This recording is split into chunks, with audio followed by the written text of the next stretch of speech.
अजितदादांच्या accident नंतर 18व्या दिवशी म्हणजे 16 फेब्रुवारी 2026 त्या दिवशी एक पत्र अजितदादांच्या पक्षाकडनं हे इलेक्शन कमिशनला देण्यात आलं.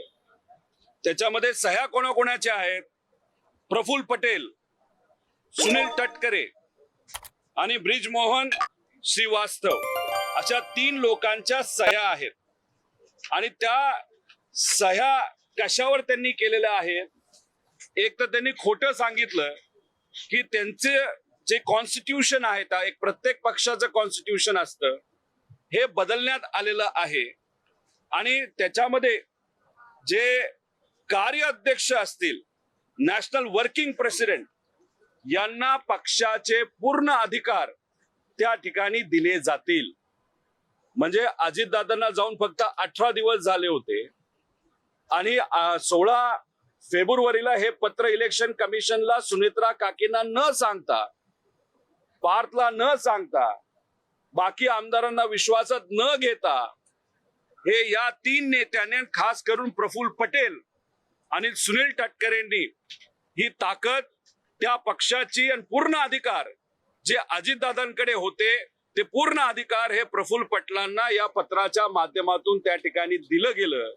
जे सुनेत्रा काकींना कळलं असावं म्हणून त्या राष्ट्रीय अध्यक्ष झाल्यानंतर त्यांनी लगेचच्या लगेच तिथं त्या ठिकाणी पत्रव्यवहार केला. आता याच्यामध्ये आपण जर बघितलं तर अजितदादा हयात असताना, अजितदादा जिवंत असताना अजितदादांच्या घराबाहेर ब्लॅक मॅजिक केलं जातं.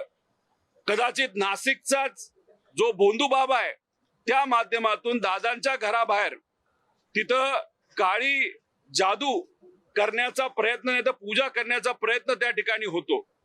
मग ती काळी जादू नाही तर तो जो काय पूजा आहे त्याच्या मागे करण्याचं कारण म्हणजे पक्षावर कंट्रोल यावा, असं काय होतं का? त्यानंतर 28 तारखेला दुर्दैवी अजितदादांचा ऍक्सिडेंट झाला का घातपात झाला याची चर्चा आणि ते आम्ही सर्वजण शोधतच आहोत. पण योगायोग बघा, दुसऱ्या दिवशी म्हणजे 2 दिवसात पियुष गोयल साहेबांचं स्टेटमेंट येतं. काय स्टेटमेंट येतं? की प्रफुल्ल पटेल हे अजितदादा पक्षाचे राष्ट्रीय अध्यक्ष झालेत. ठीक आहे, त्यानंतर ते बोलले की मी चुकून बोललो. पण क्रमवारी बघितलं तर कुठंतरी असं दिसतंय प्रफुल्ल पटेल, सुनील तटकरे आणि काही मोठे इतर पक्षाचे नेत्यांमध्ये कदाचित ह्या सगळ्या गोष्टी आधीच ठरल्या होत्या. आणि मग या आधीच सगळ्या गोष्टी ठरल्या होत्या, आधीच जर ठरलं होतं की पक्षाचा कंट्रोल घ्यायचा, तर मग जेव्हा अजितदादांची अंतविधी होत होती तेव्हा प्रफुल्ल पटेल आणि सुनील तटकरे तिथे आले. काय हेतून तिथे आले होते? त्याच्या मागे 27 तारखेच्या बैठकीचा पण काय हेतू होता? का डिले केलं गेलं? हे कुठं ना कुठंतरी त्या ठिकाणी तपास केला गेला पाहिजे असं आमचं त्या ठिकाणी मत आहे. त्यामुळे हे सगळे डॉक्युमेंट सोशल मीडियाच्या माध्यमातून मी आपल्यापर्यंत आणेलच. पण हे कुठेतरी सिद्ध होतं की प्रफुल्ल पटेल आणि सुनील तटकरेंना पक्षाचा ताबा घ्यायचा होता. कारण का अजितदादा हयात असताना जे फालतू खर्च होते, नरेश अरोरावरचा खर्च असेल, इतरही काही खर्च असतील, काही गोष्टी पार्टीमध्ये चुकीच्या पद्धतीने होत होत्या. काही लोकांचं कर्तृत्व नसताना सुद्धा त्यांना मोठी मोठी पदं पक्षामध्ये दिली होती. आणि मग दादा कार्यकर्त्यांचं, आमदारांचं ऐकत होते.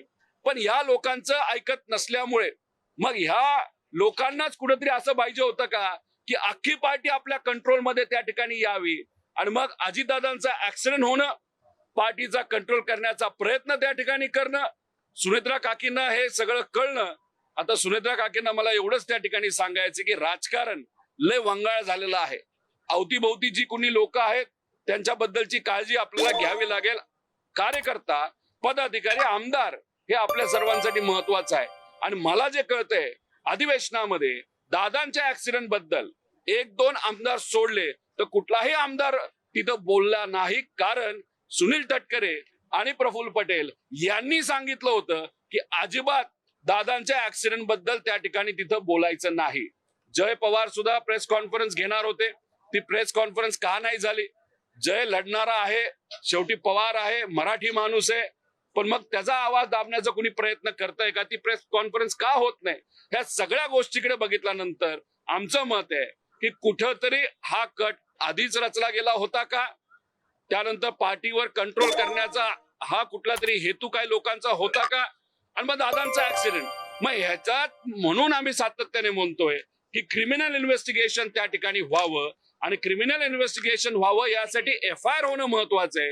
जो FIR काल बँगलोरला कर्नाटकामध्ये झाला, आणि तो कालच आपण जर बघितलं तर हा इथं आता DGP महाराष्ट्राकडे ट्रान्सफर करण्यात आलेला आहे.